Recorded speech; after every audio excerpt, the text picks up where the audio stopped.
Hello mga ka-chismax! Nagbabalik ang inyong chismosang kapitbahay. Barbie Forteza at David Ricalco mukhang mayroong bagong niluluto na pagsasamahan na magpapakilig sa kanilang mga supporters. Parehas silang nabanggit na marami silang pagsasamahan na endorsement this year. So eto na yon guys. 3 days ang shoot ng dalawa ayon sa mga post ng kanilang mga glam team, pero mukhang maingat ang dalawa dahil sa 3D shoot ng Barda walang lumabas na picture na magkasama ang dalawa. At kung para saan, may mga supporters na nagsasabi na baka for Oppo endorsement ito at kasama na ni David si Barbie. Meron din nagsabi na baka for music video ito ng I Think I Love You ni David at si Barbie ang kanyang makakapareha. So hindi natin sure sa ngayon, puro assumption muna tayo. Pero 100% na may ganap ang Barda. Kaya abang-abang lang tayo mga ka-chismax. So yun, after 3 days ng shoot nila, same day may mga pictures and short videos na pinost ang Team David na nasa airport kasama si Miss Sab and ang handler ni David na papuntang Bohol. Mukhang meron silang isushoot doon o di lang nating sure or hindi lang confirm ito. Pwede rin naman for leisure ng kanilang team dahil sa naging busy sila, need nila ng bakasyon. Sa mga post ng Team David, marami ang umasa na kasama sa Bohol si Barbie. Sadly, hindi po kasama si Barbie dahil meron pong tipping si Barbie. Meron siyang post sa kanyang Instagram na nag-thank you siya kay Sam Concepcion para sa pakape nito sa set nila. Kaya huwag na nating hanapin si Barbie sa Bohol.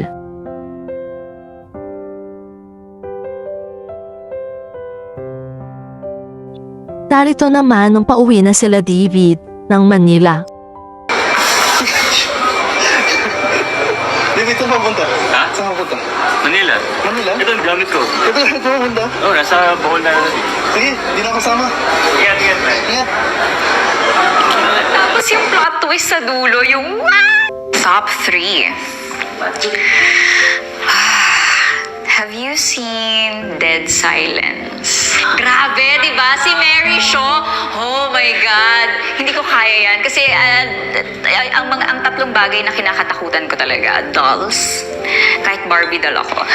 Dolls, clowns, and old people, like old man or old lady, ganyan.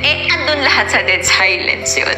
Tapos yung plot twist sa dulo, yung wow! Yun talaga yung talagang nagpataas ng horror level niya, yung plot twist sa dulo. Pwede ko bang isama sa isang count yung lahat ng Insidious, ganyan? Kasi pinanood ko talaga lahat yun. Sumigaw talaga ako sa lahat ng Insidious. And then,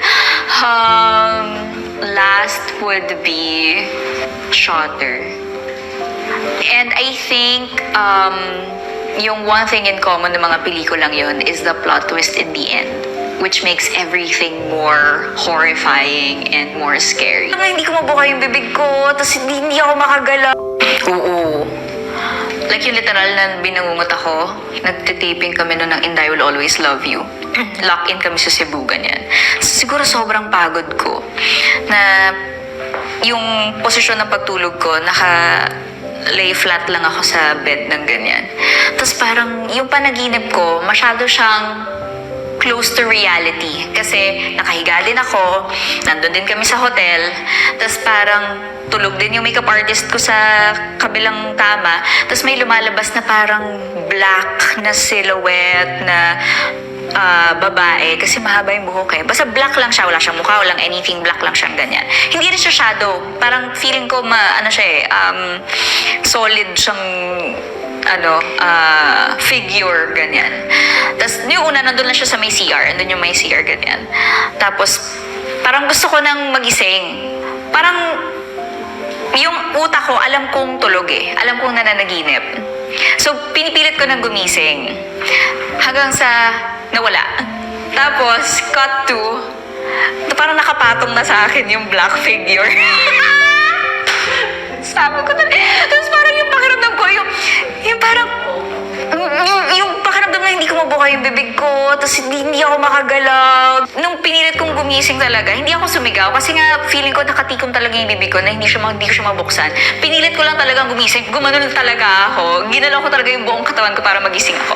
After nung tumawag talaga ako kay ate, kinuwento ko. Kasi sabi nila, pag binabangungot ka raw, ikwento mo.